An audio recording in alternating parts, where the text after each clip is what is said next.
righty, everyone, checking in. Welcome to today's podcast with the Green Couch Exchange, where we have conversations at the intersection of faith, money, and theology. Our hope is that you leave the conversation empowered to practice faithful stewardship. I'm so glad you joined us for this important discussion on estate planning and church stewardship. I'm grateful to have two guests here with us today. Mr. Steve Smith, Director of Operations at Calvary Episcopal Church, and Amanda Kohr, Director or Generosity Coordinator at Idlewild Presbyterian Church. Thank you both for joining us today. And we're definitely looking forward to hearing your insight. But first, can you share a little bit about yourself and just tell us about the work that you do? Sure. Go ahead, Steve. All right. Well, hi. Glad to be here. I am the Director of Finance and Operations, so kind of a broad thing that includes HR and other things. So, but for financial purposes, I'm just in charge of anything. I've got a colleague who does bookkeeping and analysis and things too. So it's a busy place, but I present, prepare, and analyze financial statements and check pledges, and we are involved in pledge campaigns. Just anything financial. So, been there since 2019, and my background is nonprofit. Just back to about 2000. I practiced law for 15 years in Memphis and Collierville mainly, and mainly real estate, a little bit of estate work, but more like will preparation.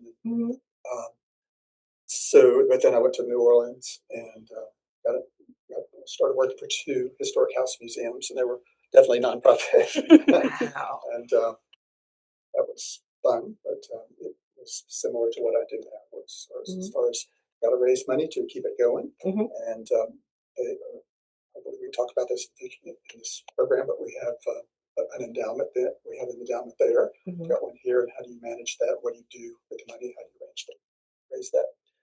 So, and then I came here to decide to come back to roots, and so I've been here since 19 at Calvary. That's awesome. So you were in New Orleans? Yeah. With all that great food. Yes. That's why I go back at least once a quarter. That's awesome. That is awesome. That's awesome to hear your background, that it's nonprofit, but very diverse in your background. So that's amazing. And a lawyer for 15 years. That's awesome as well. So thank you for sharing about that. Amanda? Yeah, I have been with Idlewild Presbyterian for it'll be 6 years this fall. It started in fall of 2020. And I handle the generosity efforts right now, and I also handle accounts payable. So money coming into the church and money going out of the church. So I see both sides of things. I believe my role is changing a little bit, and I'll be doing just generosity efforts. We're kind of reorganizing some things. So moving forward, I think I'm going to be focused just on generosity efforts, which is great. I have a nonprofit fundraising background. I did 12, 13 years in nonprofit fundraising, director of development at a couple different organizations. Did a small stint in corporate America and realized, I do better on the nonprofit side of things. But this is my first role with a congregation, and so I've learned a lot. There are some similarities to nonprofit fundraising, but there's a lot that's a little bit more nuanced in the church world. So, but it's been great. It's been it's a wonderful organization, and I've learned a lot and have a lot of autonomy and opportunities for growth and bringing forth new ideas and pushing back a little bit on how things have always been done. So, which has been great. That is awesome. I love to hear it.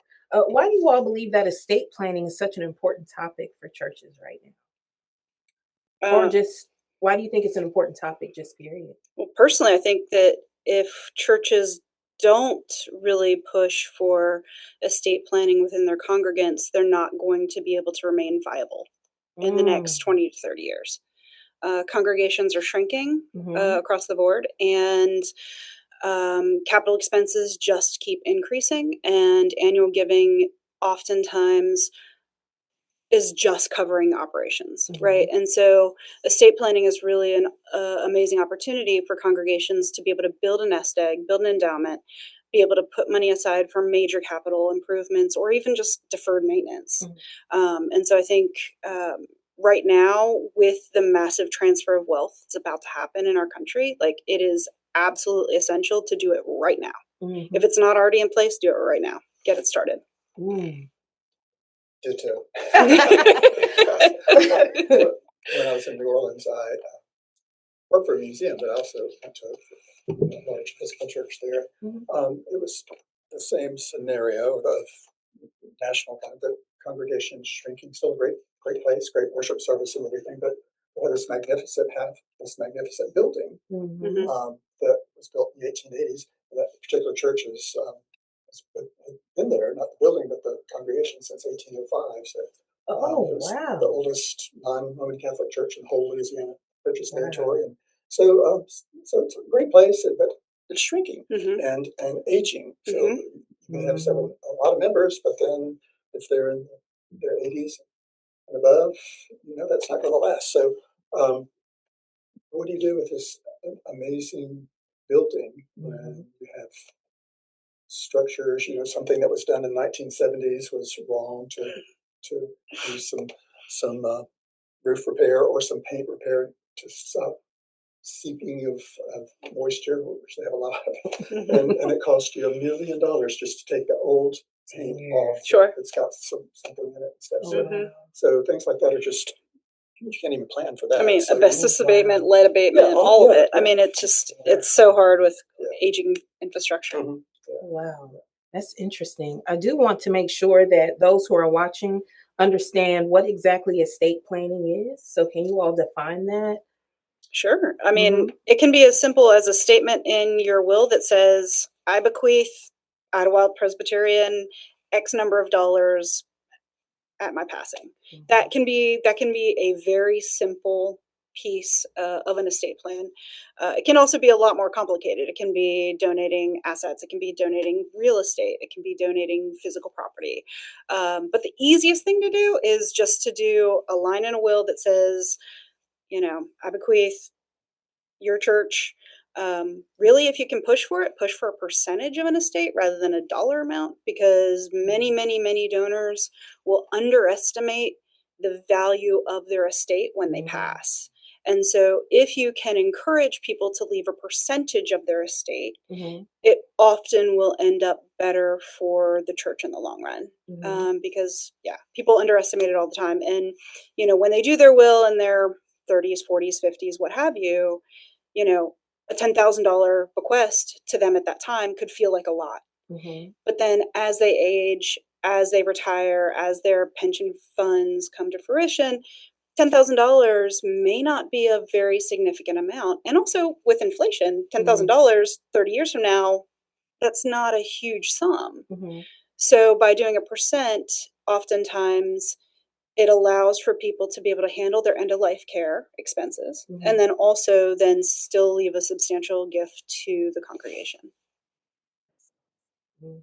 And even if you don't have a will, you can just put it on a piece of paper. It's super easy. Get it notarized to be extra safe, but that's awesome. And kind of the personal part of, that's personal, but the real kind of family-oriented issue of estate planning is you're basically trying to decide who's going to get what, because you're going to leave family behind, probably, and or causes or church, and it's like who's going to get that. And I would tell people if they maybe come into my house and they thought, oh, we're a young couple, we've got kids, would you write a will and decide who may be a guardian of that person if they both die. But for all adults, people come in after a person's died and they're mad at brother so-and-so or something. It's like, look, if y'all want to decide amongst yourselves, I mean, can I sue them? Well, you can sue anybody, but the clearer a will is, what the harder it is going to be to fight about it. And the less you fight about it, the more you will end up with, and the less the attorneys will end up with. So it's expensive to go to court. You want to stay out Mm-hmm. court and have, you don't want your brothers and sisters to hate each other, or nieces and nephews, just because they want something. So, but again, your causes that you're important to, hopefully churches that just leave something behind too. Yeah. And make it clear so the church is like, what do we do with this? Yeah. I do want to kind of pick you all's brain a little bit about why do you believe that there are so many people that may delay creating an estate plan? I think some people think I'm too young to do that. I don't even need to. I'll wait. I'll wait, or I'll be gone. Right. But mainly, I think it's just put it off like this. I mean, it's uncomfortable if you're worried about dying. And like, oh, I just don't want to think about that right now. But I think it's more just, I'm too young. I'll be around for a long time. I think it's multifold too. I think people, fear death and don't want to think about it and their immortality. But I think also some people think that they don't have anything of value.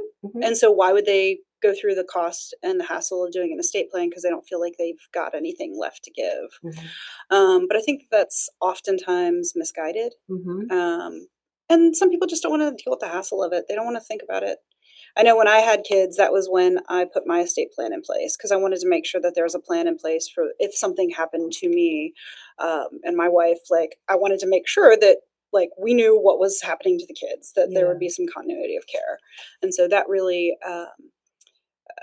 brought it to the forefront. And I think a lot of folks, once they start families, I think that's a lot of times when people make their first estate plans. Yeah, I think that's pretty common. You definitely hit on some misconceptions that people may have. What are some other misconceptions that you think that kind of blind people on the value of an estate plan?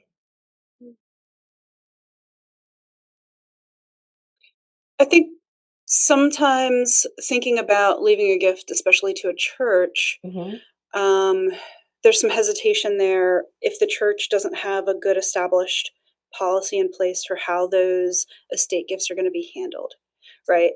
Ooh. And so if you think about, so say someone decides to leave $100,000 bequest to a church, right? Which is that's a huge sum for many of us. If some people may be hesitant to do so because they don't know that the church, whether or not that's just going to bloat their operational expenses, their annual budget. But if there's a solid plan in place for estate gifts, whether that goes into an endowment, whether that goes into a reserve that's managed by the trustees, whether that is earmarked for specific capital expenses. I think if churches have good acceptance policies in place and written down where their congregants can see that and read that and really think about it and pray about it, then I think it makes it easier for folks to make that decision. I am shocked. I'm sitting over here thinking about all the conversations that we have. As you all know that watch, I'm AME and I bring that up often. And in my conversations with other congregations, estate planning is not talked about. It's not on the table. It is not a part of a policy. There's no plan. The expectation is just like you stated, is that if an estate plan or if funding comes in, then the church, it goes to operations as they see fit. But there is not a plan in place. Wow. And that's putting a lot of trust into your leadership of the church for when you happen to pass, right? So if you don't have a lot of faith or respect for your church leadership at the time that you're making this gift, or when at the time that you pass, if there's no established policies in place, you're leaving it to the luck of the draw, hoping that whoever's in leadership at that time is going to have the church's best interest at heart, versus having an actual written policy that your session or whatever the lay leaders of your church have decided upon. If that's in place, then it protects the gift, it protects the church as a whole for, in perpetuity. Wow. Yeah. I am. Are you a little bit mind blown? Yes, I am. I'm thinking about. So the AME Church just established, at least within the past 5 years, a process of if someone passes, that there's funding that goes to the family, and there's a portion of it that goes to the church, and then a portion of it that goes to the district. Okay. And so, but that's the end of the conversation. And it didn't dawn on me until you stated what you stated about there being an estate policy, an estate plan of what the church needs to do with those funds, that may be a part of why the conversation falls flat, is because there is no plan after that. And so I want to ask the question, where can we find information, or who would you all suggest a person connects to if there is no policy in place, and where the first step needs to happen to initiate that policy? Like, is there and I have I haven't, in my time of looking online, I have not come across that the church would have a plan on what they would do with the estate funds. You're talking about a gift acceptance policy, Uh-huh. like Yeah. we'll accept this. But Yeah. That, and definitely. also with what will happen when those gifts are accepted. So first question is whether or not we should accept the gift, right? So if a congregant wants to leave us property that's contaminated by environmental hazards, we're going to say no. An And old gas station with a Right. pot that needs to be Right. removed. Right. And we have written policies in place that say if there's any question about a gift, that we can take it to our leadership and say, no, we're not going to accept this. We appreciate the thought, but this is not in the best interest of the church to do so. Okay. So there's that. So there's the gift and acceptance policy. But then there's also then, once the church decides to accept the gift, what we're going to do with those funds. Because we don't just want it to come into operations and bloat our numbers. Because that can be problematic on so many levels. I mean, great, an extra windfall is awesome a lot of times, especially if things are slow and run at a deficit. But for long term and for better, accurate numbers year over year to see how the church is growing or not growing for some churches, having that in place for what that money is going to do and how it's going to be used is vital, in my opinion. Not every church has an endowment. True. So it's easier if you have an endowment because it's a big pool of resources, financial, that is invested, and you want it to last forever.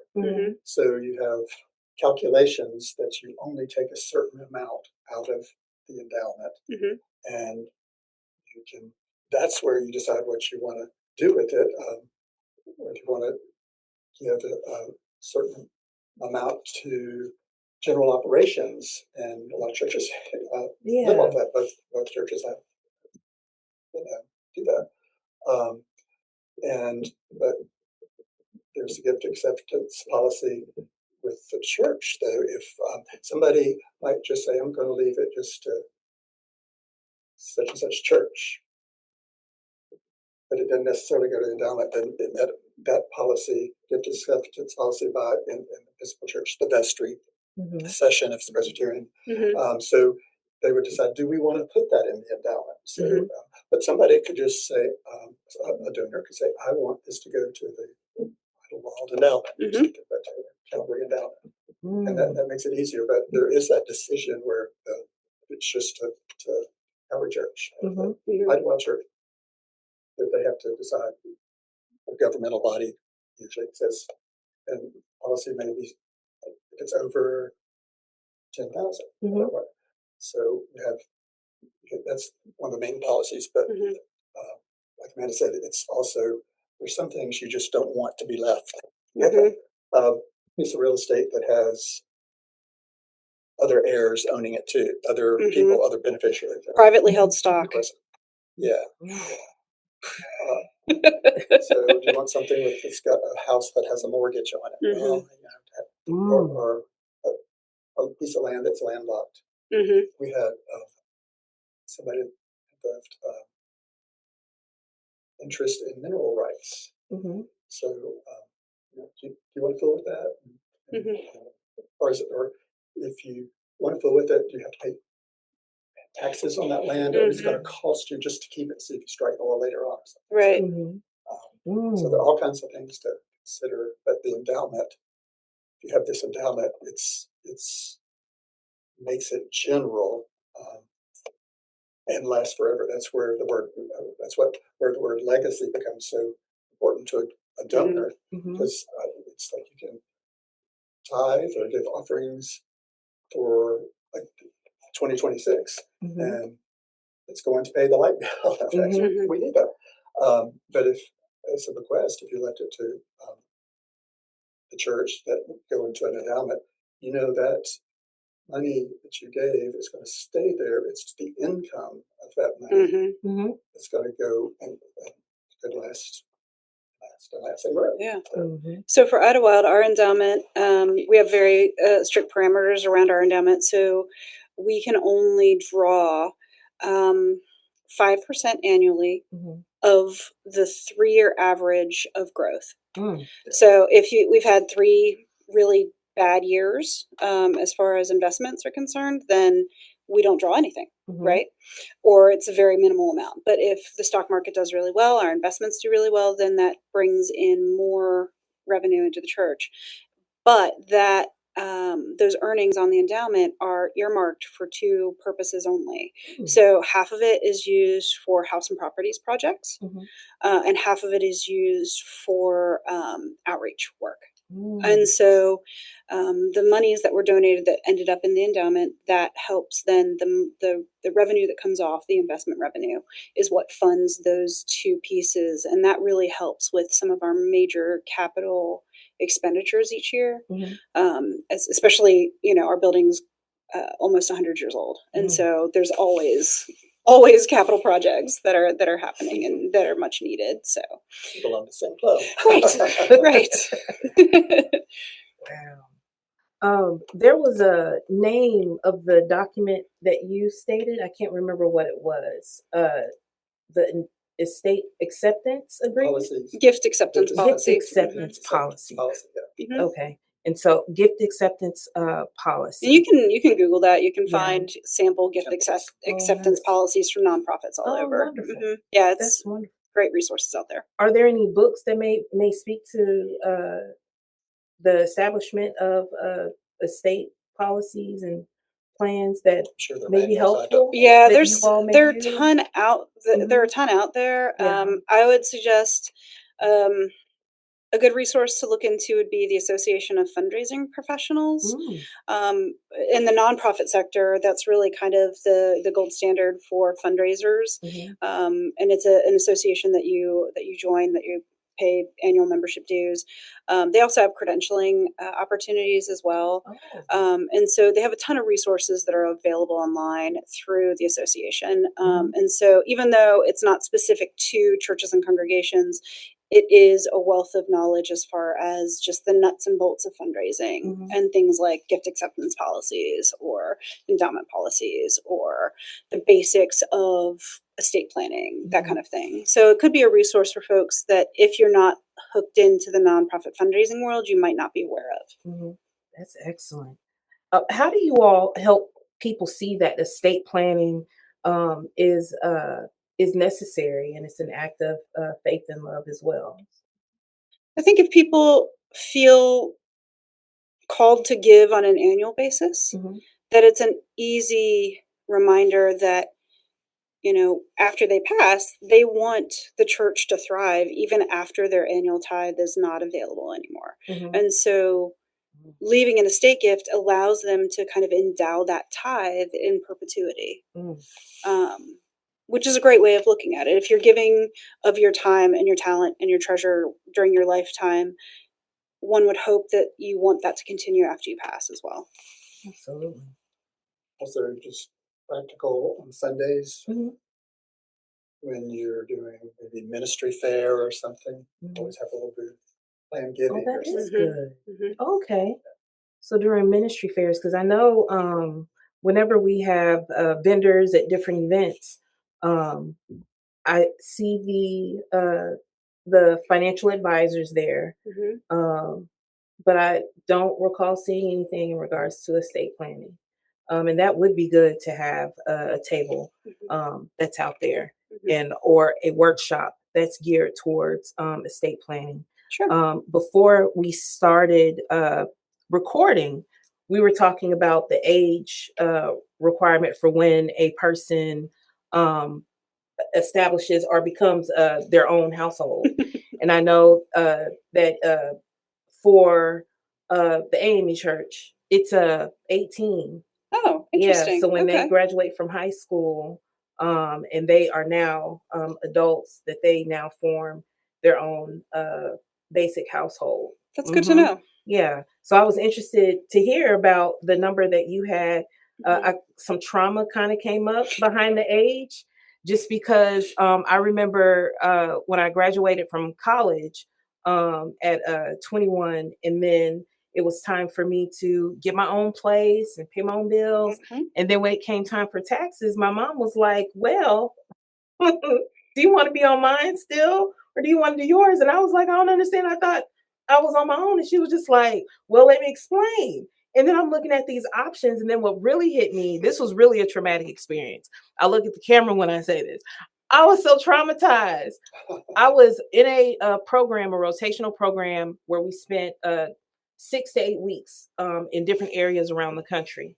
And I remember flying into Chicago, and this was my first assignment. And while I'm there, I go to the counter to get my rental car. And I'm thinking, here's my name. And I hand the lady my ID, and she said, you're not old enough. I was like, what do you mean I'm not old enough? This is a corporate thing. What do you mean? And she is battling me down. I'm like, man, please look again, because I am grown. I'm 20. I'm over 21 at this point. And she said, you have to be 26. And I was like, 26? I still have 4 years. And then she said, oh, your company paid for you to be able to get the car even at this age. Da, da, da. And I'm walking away, and I had to call my mom. And I was like, Mom, Another sign are you telling me I don't have all my rights yet?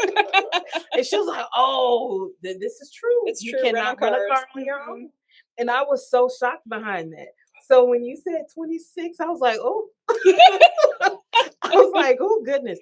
But it makes sense, because even for insurance reasons, I remember having that conversation and still being shocked that I can still be on your insurance.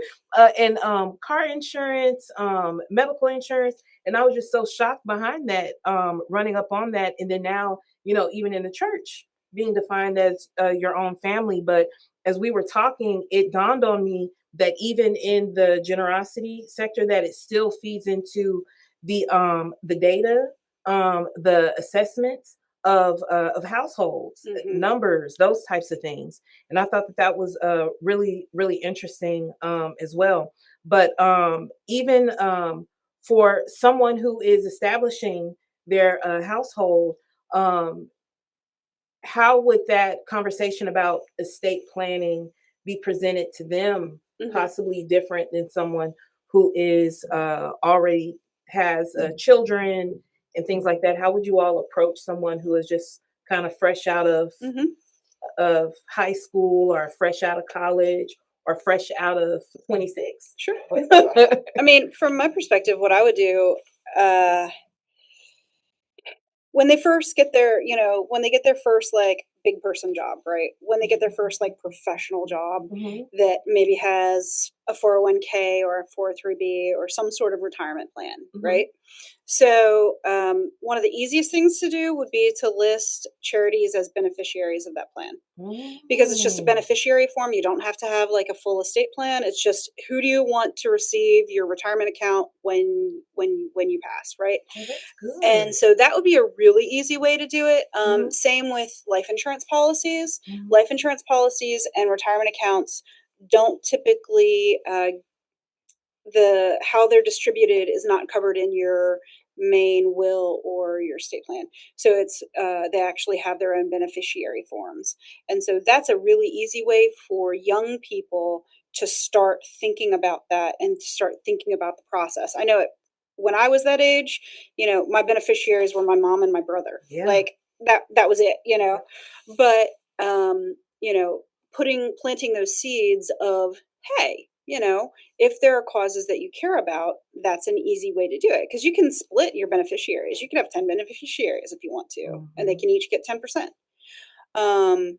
So that's an easy way to do it when you're talking about young people and they're not ready to fully commit the funds to be able to do a full will and estate plan. Oh, that's excellent.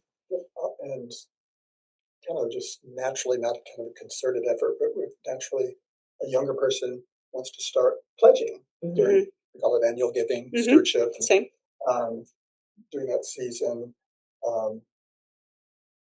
we might send an invitation or something to somebody who we know has got a job or something, but maybe still a little family, or maybe not. It's just case by case. But if that person decides they want to be on just begin pledging, then that's going to put them on that track of having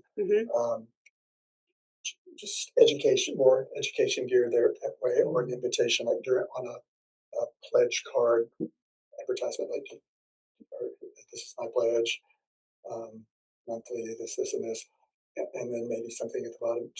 Are you interested in plan giving or a legacy giving or something? And then it would start from there. Sure. But it would be a little more like paying more attention to that person because you just have determined they're not a kid anymore because they're pledging. Yeah. Well, and I think there's a missed opportunity too for a lot of churches to really get their youth involved in giving from an early age. So of course you can have, kids toss coins into the collection basket, right? But then you can also be intentional about having someone who's handling your generosity efforts and your stewardship efforts actually go and talk to youth group members and have, kind of a rough budget conversation as they prepare for adulthood. And as part of that, encouraging, a percentage of income to go to charitable giving, which if you start it when you first start working, it's much easier to continue that rather than waiting until you're established and you might have a mortgage or you might have your own rent and you might have all your own bills.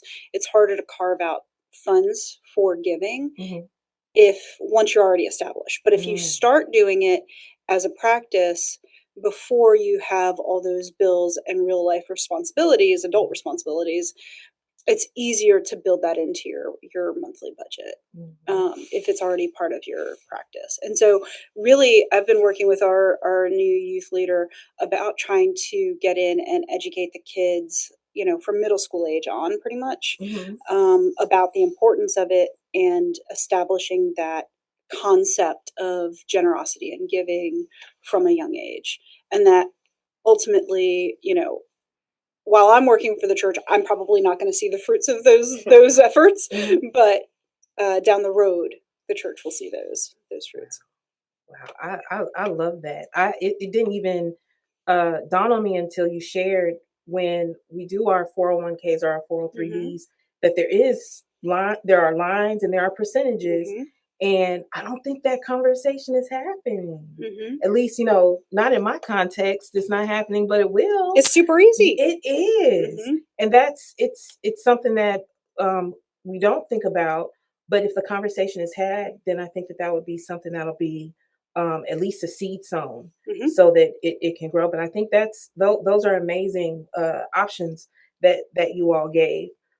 You touched on in your position as the generosity coordinator, going to and talking to the youth group about generosity and giving.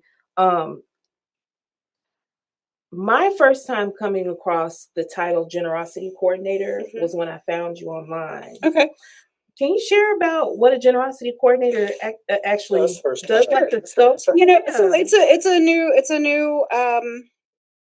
It's a new push. So our senior pastor, when he came on board, at the time, the church really looked at it as stewardship, which I think is a more common term. But, from his perspective, we're trying to cultivate just this practice of generosity, of giving what we can when we can, that it's not just about the funds, but it's also being generous with our time, being generous with our expertise. And so the church has moved away from that concept of stewardship into just the concept of generosity as a whole. And so it's just a little bit of a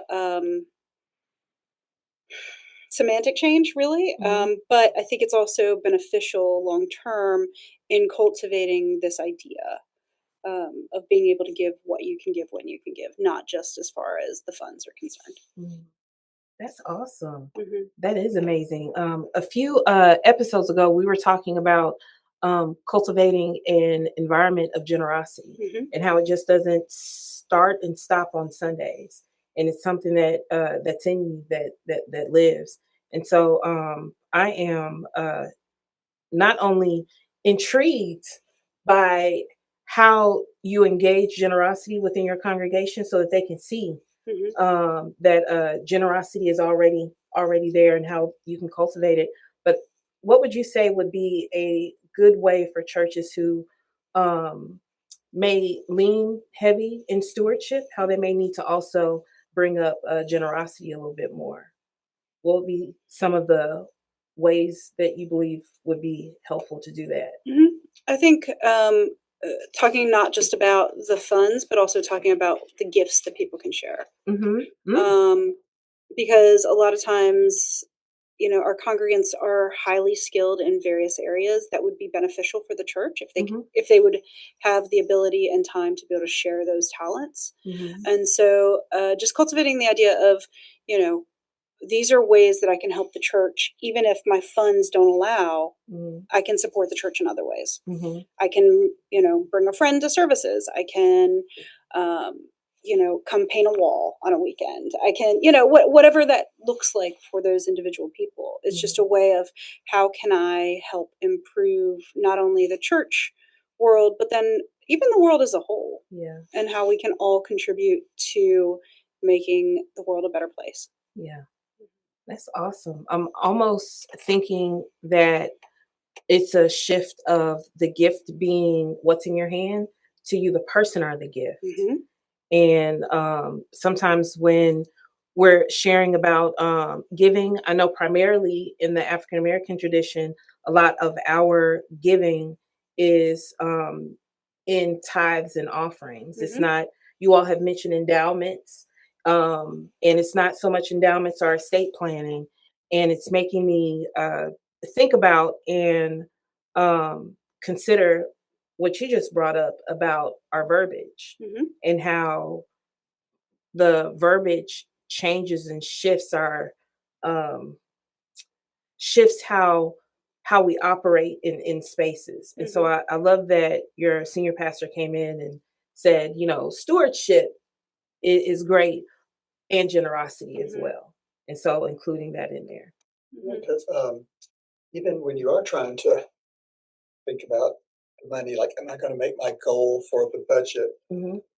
Folks need to realize it's not like just the amount that you get, and that is a generosity theme too. It's like if you're giving what you can because you want to, not because you have to. It's something. Why are you giving? It's something that God's calling you to do, or you're doing it in thanksgiving to God for your blessings you feel like you've received or something. So it's kind of changed again that vibe or something. It's not just, we got to have some money to pay the light bill, but we do have to have money to pay the light bill if we want to keep coming to church. But at the same time, it's like you've got to kind of look at what your heart's doing too. And even if you're going to leave something to church, well, no, I don't have enough to leave, and they would matter. It does, because it's your gesture of thanksgiving to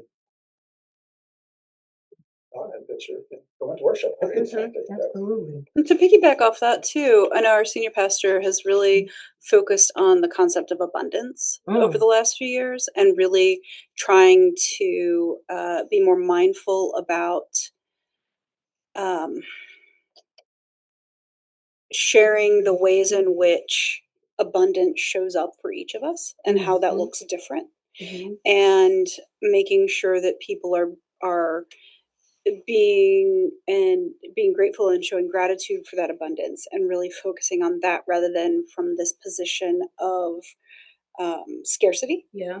And looking at it from the opposite perspective, which I think has also changed perceptions as well. And I know at Idlewild, we've really focused the last few years, not just on the dollars raised, but the number of households who are actually making commitments. For sure. And that has been huge for us. We've seen pretty substantial growth in that area over the last few years.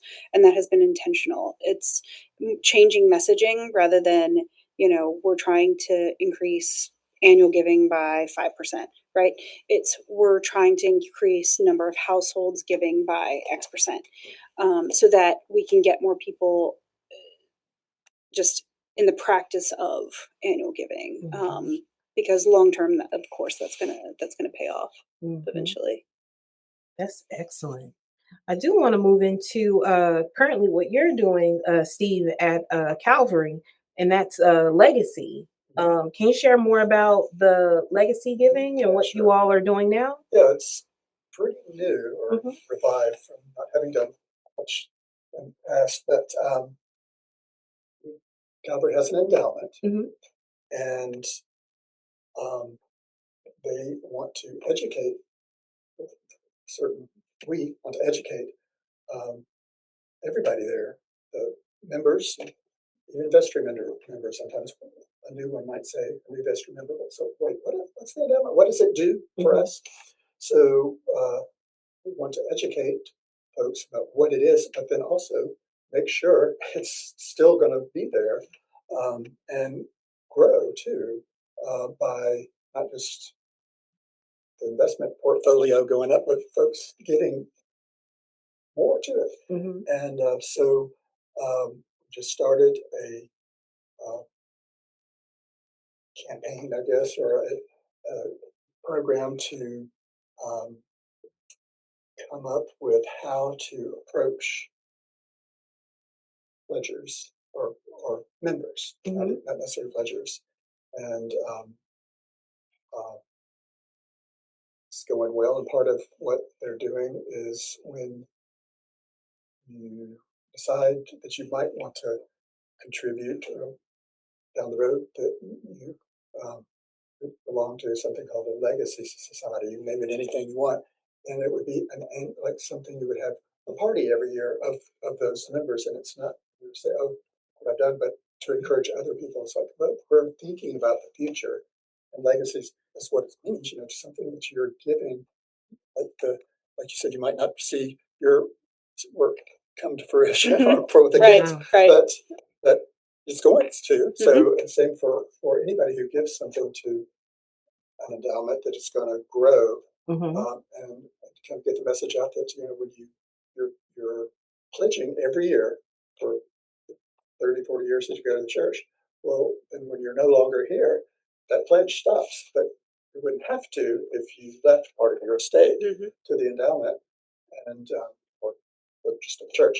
But it really needs to be an investment fund for that argument to work the best, to have something that is growing instead of just paying for operating expenses that year. And then your children, grandchildren, and on, and or your friends at church, their descendants, will still have that asset to produce something. And again, as far as the message out there, they don't just go knocking on doors of somebody who they think is going to leave several $1 million. It's just anything. It's this total participation that you can get that really matters. So,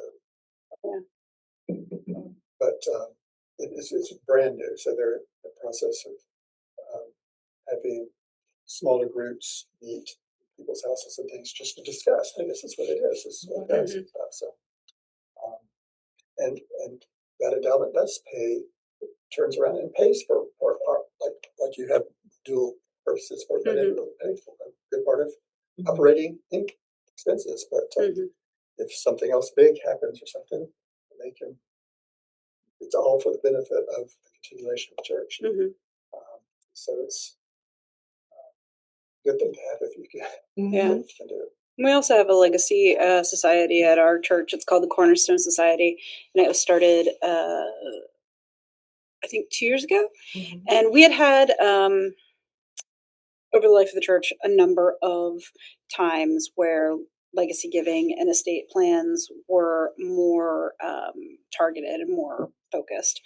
Over the years, a lot of those records had been paper copies and had not been, with staff turnovers and everything else, who knows how accurate and where that paperwork lied, right? So we kind of did a clean slate and said, we're going to start a new thing. It's called Cornerstone Society. Anyone can join. They just need to sign a letter of intent that says, I plan to leave something to the church. We don't ask them what it is. Some of them decide that they want to share the details of their estate plan with us. Some of them have just said, I'm going to leave something to the church. We ask them if we can publish their names. We publish their names annually. We recognize them with an annual event at the senior pastor's home. At that, he does, he'll do kind of a state of the church annual kind of presentation. And so at that event, it turns out it's like right before the annual meeting of the congregation. And so he'll do kind of a preview of what's to come in that annual update. And so that works really well because people want to hear and kind of have like the insider knowledge of what's going to be talked about. And so we found that the event itself is really kind of a highlight for folks, and they really like that one-on-one time. And so that's been something simple that we've done. And then in the summer, we usually do an adult forum specific around estate planning and legacy giving. And one of our congregants happens to be very knowledgeable about the nuts and bolts of estate planning. And so she'll go through kind of the details of that annually. And then we have a subcommittee of our generosity committee who focuses on the Cornerstone Society and trying to encourage membership. That sounds amazing and very thorough. Thank you for sharing. I'm thinking about it's the way that you all are presenting. It doesn't sound like fundraising. It sounds like community. It sounds like being a participant of the vision. And I love how that sounds, because sometimes in the giving conversations, does sound like obligation, and it does sound very required instead of this is my why. This is my heart on why I get to do these, or why I'm able to, and I have it's a privilege to be able to do this and be a part of this. So I really love hearing that. As we're winding down our podcast, what are some lasting thoughts that you all have that you all want to leave with those who may be considering estate planning or wanting to introduce estate planning to their congregations?